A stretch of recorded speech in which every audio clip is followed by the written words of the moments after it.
I'm organizing the stack of mail on my desk when I spot an envelope from Bellamy Gardens, the most exclusive wedding venue in town. Strange. I don't remember receiving anything from them before. I slide my finger under the flap and pull out a neatly folded contract, the elegant letterhead catching the morning light streaming through my apartment window. My coffee cup freezes halfway to my lips as I scan the document. There it is, my signature at the bottom of a contract, authorizing payments totaling $76,000 for my sister Destiny's wedding. Except it isn't my signature. Not really. The loops are too round, the slant too steep. It's a good imitation, but I'd know my own handwriting anywhere. The room spins slightly as realization crashes over me. This is Destiny's handiwork. Those distinctive curls at the end of each letter. The way she dots her I's slightly to the right. She's forged my name. On a contract for $76,000. My fingers go numb. The coffee cup slips, shatters against the hardwood floor. Dark liquid splashes across my bare feet, but I barely feel it. This can't be happening, I whisper to the empty room. I grab my phone with trembling hands, dialing the venue's number printed at the top of the contract. My heart pounds so hard I can feel each beat in my throat. Bellamy Gardens. How may I help you? A cheerful voice answers. This is Andy Collins. I manage, my voice unnaturally high. I'm calling about a wedding contract for Destiny Collins. Oh, Miss Collins. Yes, we're so excited about your sister's special day. Everyone here is talking about your generous gift. It's not often we see such a beautiful gesture between siblings. The first tear slides down my cheek before I can stop it. My generous gift. The one I never agreed to. The one I explicitly refused. Thank you. I choke out before hanging up. I sink into my chair, memories flooding back unbidden. 16-year-old me working double shifts at the ice cream shop while Destiny lounged by the community pool. My graduation money borrowed for her spring break trip to Cancun. The countless loans that disappeared into the black hole of her wants and needs. You're the responsible one, Mom would say, as if it were a compliment rather than a life sentence. Destiny's just finding herself. 2 months ago, at Sunday dinner, when Destiny flashed her enormous engagement ring, and Dad looked at me expectantly. We were thinking, he'd said, refilling his wine glass. Since you've got that promotion coming, you could help give your sister the wedding she deserves. I'd felt everyone's eyes on me, waiting. My hands had trembled beneath the table as I found my voice. I can't afford that, I'd said, the words barely audible. I'm still paying off my student loans. The silence that followed had been deafening. Mom's disappointed sigh, Dad's furrowed brow, Destiny's pout. Family takes care of family. Andy. Dad had finally said, his voice carrying the weight of authority that had shaped our entire childhood. That's how we raised you. Mom had reached across the table, patting my hand. Don't you want your sister to be happy? After everything you've accomplished, surely you can manage this one thing. But you have that promotion coming, Destiny had chimed in, as if my money were already hers to spend. The venue deposit is due next week. At that moment, I'd seen myself clearly for the first time, not a daughter or sister, but an ATM with a pulse. A resource to be tapped whenever Destiny needed something shiny and new. Now, staring at the forged contract, my phone pings with a new email notification. I glance down, seeing the subject line. Interior design position. Charleston office interested in your portfolio. Eleanor from work had mentioned this opportunity last week. 3 states away, a fresh start. I pick up the contract again, running my finger over the forgery. All those years of sacrificing, of putting my needs last, of being the responsible one, and this is how they repay me, with theft. With fraud. This ends now, I whisper, and something shifts inside me. Something that feels dangerously close to strength. Sleep refuses to come that same night. At 3 a.m, my laptop screen illuminates my face as I search through years of emails. My fingers feel numb, disconnected from my body as I type wedding into the search bar. The results populate my screen. There, buried among wedding spam and Pinterest notifications, I find it an email thread between Mom, Dad, and Destiny from 2 months ago. The subject line reads, Andy's contribution. My stomach knots as I click. She'll give in eventually. Mom wrote, she always does. Remember how she insisted she wouldn't pay for Destiny's car repairs last year? Within a week, she wrote the check. Destiny's reply appears below. If not, we'll figure something out. She's got the credit for it. A wave of nausea washes over me. They weren't just asking for my help, they were planning to take it regardless of my answer. They've been manipulating me for years. I whisper to my empty apartment. I open a new spreadsheet and title it, Family Loans. With methodical precision, I scroll through bank statements, credit card bills, and old emails. Each entry represents a promise broken, a debt unpaid. The summer I worked double shifts to lend Destiny money for her trip to Cancun. The graduation gift from Grandma that disappeared into Mom's temporary need. Dad's business venture that required just a small investment. By sunrise, the spreadsheet contains dozens of entries spanning nearly a decade. The total at the bottom glares back at me. $42,387. And now, a $76,000 wedding venue on top of it all. I rub my eyes, burning from exhaustion and tears I refuse to shed. The Christmas memory surfaces unbidden Destiny's pleading voice, as she borrowed my credit card for just one small gift for Mom. The January statement showed $3. 0-inch charges from designer boutiques. My phone buzzes at 9 that morning. A text from Destiny. Just saw the bridal suite at Bellamy. It's amazing. I'm thinking we should upgrade the flower package too. Only an extra $4 Kelvin. Thoughts? Attached is a photo of her posing in a plush room, champagne glass raised, her fiancé nowhere in sight. I don't respond. 20 minutes later, Mom calls. Andy, honey, did you see Destiny's message about the flowers? The venue needs to know by tomorrow. I'm not paying for flowers, Mom. My voice sounds stronger than I feel. A heavy sigh travels through the phone. This attitude isn't like you, Andy. What will people think if Destiny's wedding looks? Act cheap? The Henderson family has already commented on how generous you're being. Everyone's talking about it. I never agreed to pay for anything. Family supports family. That's how we raised you. Her voice drops, an expertly crafted mixture of disappointment and shame. I just hope you're not becoming one of those selfish career women who forget where they came from.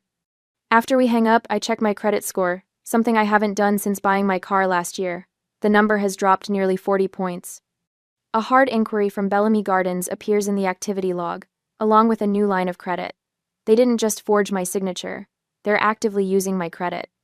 My phone rings again, Eleanor from work. Hey, did you think any more about that Charleston position? The hiring manager called me again yesterday. They're really interested in your portfolio. I didn't realize they were that serious, I say, straightening in my chair. Dead serious. The salary is 20% higher than what you're making now, plus relocation assistance. And frankly, Andy, her voice softens. You'd be away from all the family drama you've mentioned. For the first time in days, something like hope flutters in my chest. After we hang up, I call James, the only friend who knows the full extent of my family's financial expectations. They forged my signature, James, for $76,000. Silence hangs between us. Then, that's not normal, Andy. That's exploitation. That's a crime. His words land like permission validation I didn't know I needed. What if I just left? The question emerges before I fully form the thought. Honestly, it might be your only option. They'll drain you dry otherwise. Later, I sit at my kitchen table, updating my resume while Mom sends increasingly frequent texts about wedding details. My hands shake as I type, but not from fear. From something that feels dangerously close to possibility. The interview is scheduled for Monday next week during my lunch break. While my family thinks I'm reviewing fabric swatches, I'll be interviewing for a job 3 states away. Thank you for the recommendation. I tell Eleanor when I see her in the break room the next morning. You've earned it. She squeezes my shoulder. Your designs are exceptional. Charleston would be lucky to have you. For the first time in weeks, I smile. Really smile. I picture a life where my paycheck belongs to me, where no one has access to my credit cards, where family gatherings don't end with my bank account lighter. My phone buzzes with a text from Mom. Destiny added monogrammed napkins to the reception. Only $3 per guest. We're at $300 now. Will you call the venue to approve? I silence the phone and slide it into my desk drawer. Then I open my calendar and block Thursday lunch for important personal business. 3 states might not be far enough, but it's a start. Sunday dinner at my parents' house feels like walking into a trap. Before I even hang up my coat, Aunt Mabel corners me with a teary-eyed hug. You sweet, generous girl. she says, patting my cheek. Funding Destiny's entire wedding. Your mother told everyone. My stomach twists. I think there's been a misunderstanding. Andy, Mom swoops in, linking her arm through mine. The Hendersons were just asking about the venue. Come tell them how you insisted on Bellamy Gardens.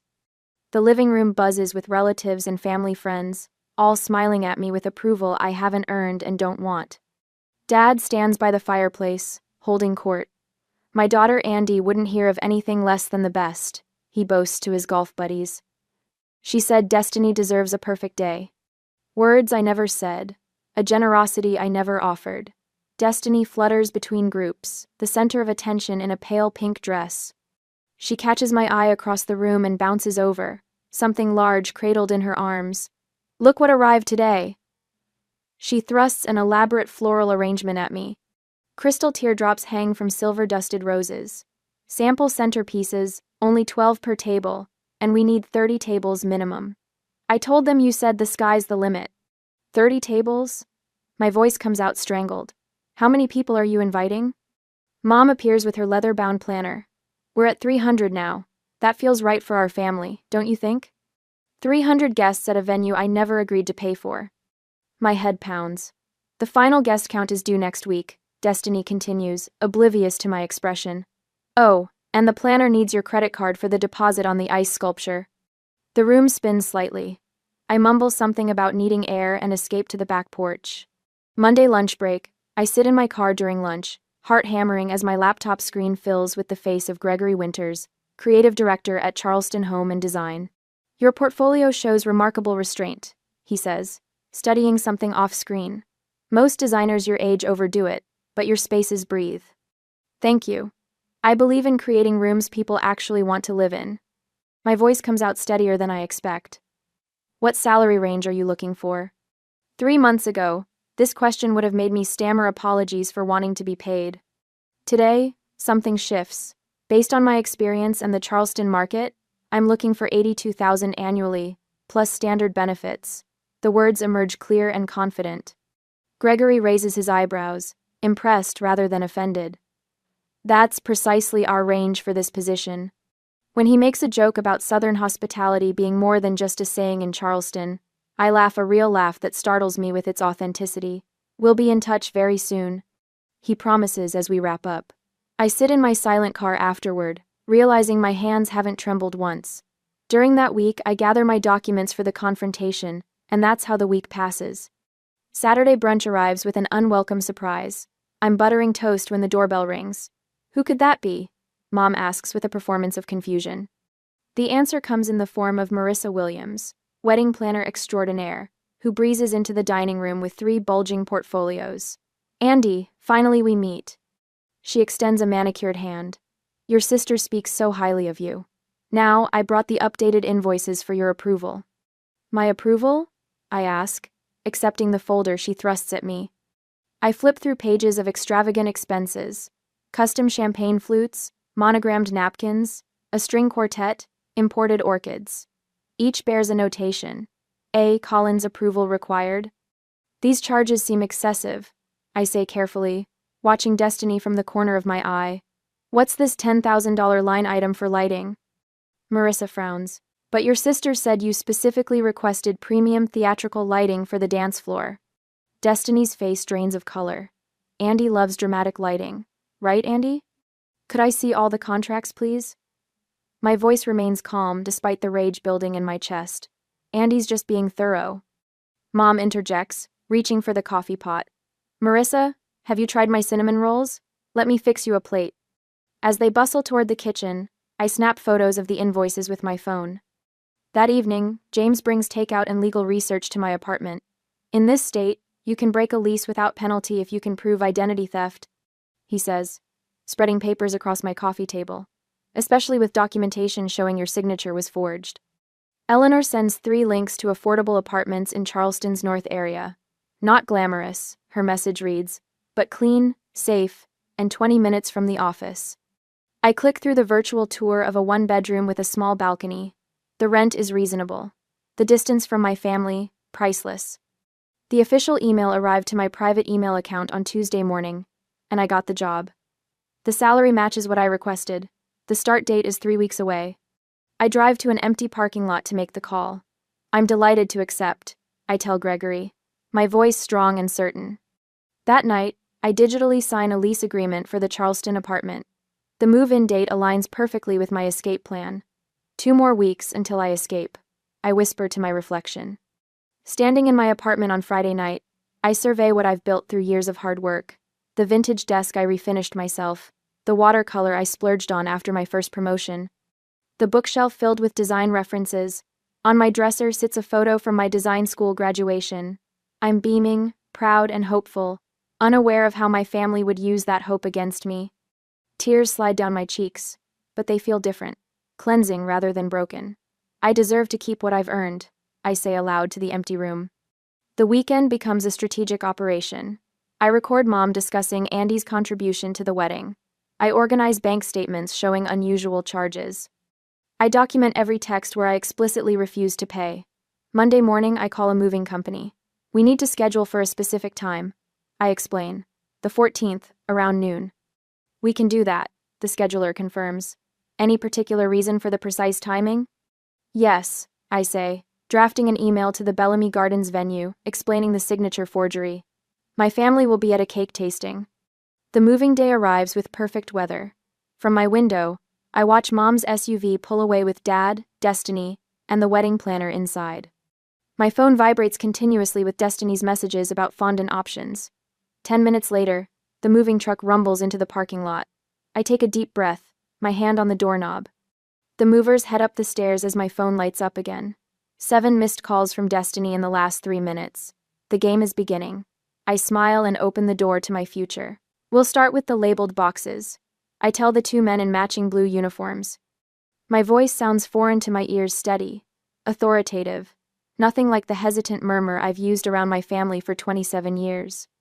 Inside, I hand the movers a detailed floor plan while dialing my landlord. Mr. Peterson answers on the second ring. I've documented the identity theft situation, I explain, sliding the folder of evidence into my messenger bag. The lease break fee should be waived under tenant protection laws. Wouldn't want this happening to my own daughter, he says after reviewing my documents. I'll have the paperwork ready tomorrow. I hang up, a small victory warming my chest. The movers work with military precision, wrapping my carefully curated furniture pieces while I sit cross-legged on the floor, laptop balanced on my knees. With a few keystrokes, I transfer my accounts to the Charleston branch. Another click cancels my credit cards, requesting new numbers for the replacements. My phone buzzes. Mom's name flashes on the screen, the 5th call in 30 minutes. I silence it, but seconds later, the voicemail notification appears. Andrea Collins. Mom's voice wavers between anger and panic. Where are you? The venue needs decisions on lighting packages by 3. Call me immediately. Jetter? 3 more voicemails follow in quick succession. I play each one, recording them as evidence, as the movers empty my bedroom. My phone pings with a text from Destiny. What the hell, Andy? The venue says you haven't confirmed anything. I swear if you ruin this for me, I'll never forgive you. 10 seconds later, answer your damn phone. 20 seconds. After everything we've done for you, this is how you repay us? Each message forms another link in a chain of evidence. I save them all. Dad's voice booms from the next voicemail. Family takes care of family, Andrea. You have responsibilities here. Don't make me come find you. K. I save this one twice. As I pack other boxes, the buzzing pauses long enough for me to check Facebook. Mom's status update appears at the top of my feed. Heartbroken when children forget where they come from, after everything we sacrifice as parents. Comments flood in beneath it. My college roommate Lisa writes, Andy is the most responsible person I know.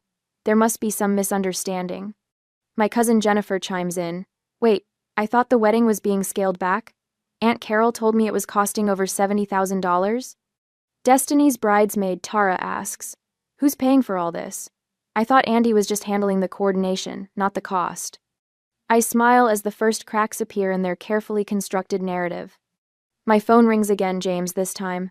The truck with your bookshelf and desk just left my place, he says. Everything's secure in my spare room until you're ready.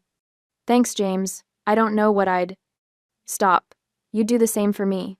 He pauses. Eleanor called. Your office is ready whenever you arrive. The weight on my shoulders lightens for the first time in months. Your new landlord emailed. James continues. She's fine with the early move-in, and Sarah from college says her guest room is yours for the transition week. Tears blur my vision as I realize I'm not doing this alone. My laptop pings with an email notification. The wedding venue's logo appears in the subject line. Urgent. Payment deadline notice. I open it, reading the polite but firm reminder that the next installment of $22,000 is due in 3 days or the reservation will be canceled. My phone buzzes with a text from my mother's friend who works at the catering company. Your mom asked me to extend the deposit deadline again. I can't keep doing this, Andy. Business is business. Another notification, a message from Destiny's future mother-in-law. Andy, as parents, we are concerned about the wedding finances. Could we discuss this before Sunday's dinner? My stomach flips as I realize how quickly their house of cards is collapsing. Later, while the movers load the last of my belongings, a text from Destiny's roommate pops up. Just for your information. Destiny's crying in her room about possibly having to cancel the florist and photographer. I take a deep breath as I prepare to walk out of my apartment for the last time. My gaze catches on the lone coffee mug I've left behind, the one that shattered the morning I discovered the forged contract. I've glued it back together, leaving visible cracks running through the ceramic.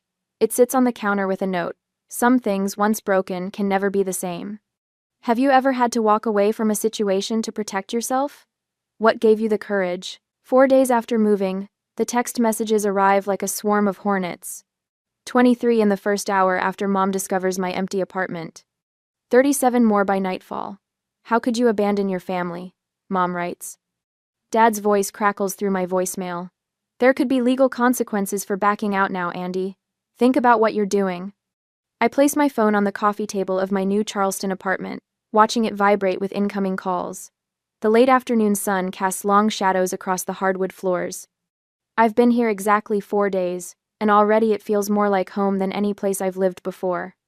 Aunt Meredith calls next. Your mother is hysterical, dear. Everyone's so confused about what's happening with the wedding. Can't you just come to your senses?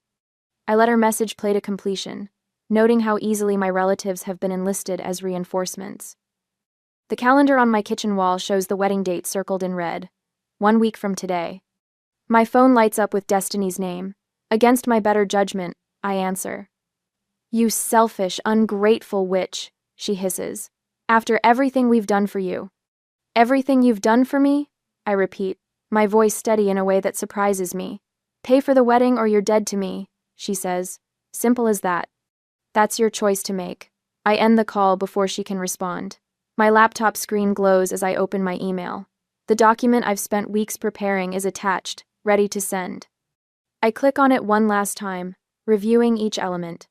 Formal letter to Bellamy Gardens explaining the forged signature. Handwriting analysis report highlighting the differences between my signature and the forgery. Audio file of Destiny telling her maid of honor, I signed Andy's name as a favor, to push things along. I press send. Within the hour, my phone rings with an unfamiliar number. The venue manager's voice is professionally restrained, but I hear the underlying tension. Miss Collins, we've received your email. This is highly unusual. We'll need to speak with your sister and parents immediately. I understand, I say. I've also notified my lawyer to contact the credit bureaus. The contract was signed without my consent or knowledge. After the call ends, I draft one more email, this one, to my extended family. I keep my explanation dignified, factual. No accusations, just evidence. I attach copies of text messages where I explicitly refuse to pay, bank statements showing the pattern of financial exploitation, and the venue's confirmation that the signature doesn't match my identification. My phone begins ringing again almost immediately, but not with the calls I expect. It's my cousin Thomas. Holy smokes, Andy. The venue just called Uncle Jim demanding immediate payment or they'll cancel everything. What's going on? Ask Destiny, I say. Or better yet, ask her fiancé's parents. I believe they've just been informed about the forged contract. Over the next few hours, reports filter in through family text chains, wedding guests receiving postponement notices, my parents frantically calling relatives asking for emergency loans, Destiny in tears at the florist, canceling the exotic arrangements. the groom's father insisting on a prenuptial agreement. When my phone finally goes silent around midnight, I pour a glass of wine and step onto my small balcony. The Charleston night air wraps around me like a warm blanket. For the first time in years, my shoulders aren't tight with tension. When I call Destiny the next morning, she answers on the first ring. "Come to apologize?" Her voice is rough from crying. "No," I say, the word clean and simple on my tongue. "I forgive you, but I won't forget. You've ruined everything." "I've started over," I correct her. "Charleston is beautiful. My new firm values my work. My apartment gets morning Sunday." "We're your family," she whispers. "The wedding bill is the consequence of your choices, not mine," I say. "Maybe it's time you learned what that feels like." I end the call before she can respond, placing my phone back on the counter. According to James, who still lives in my old city, my parents spent yesterday meeting with loan officers. Destiny has downsized from 8 bridesmaids to 4. The extravagant ice sculpture has been canceled, along with the fireworks display and the designer gown. My mother's final voicemail arrives that evening as I'm arranging books on my new shelves. "Andy," she begins, her voice catching. "We never meant for it to go this far." I let the message play to its end, then delete it without replying. Outside my window, the sun sets over Charleston, painting the sky in colors I never saw in my old life. Some bridges burn for a reason. I close my eyes and breathe deeply, feeling the weight of 76,000 expectations finally lifting from my shoulders. 3 months later, the morning light streams through my Charleston apartment windows, catching the spines of my design books as I arrange them on the reclaimed wood shelves. 3 months ago, these same books were packed in hurried desperation. Today, they stand as colorful sentinels of my new life. I smooth my hand over the coffee table I found at a local antique market, feeling the grain of the wood beneath my fingertips. My apartment is modest, but mine truly mine, with no financial ghosts lurking in the corners. My phone buzzes with a message from Eleanor, wishing me luck with my newest project. I adjust my blazer, catch my reflection in the hallway mirror, and notice something different in my posture.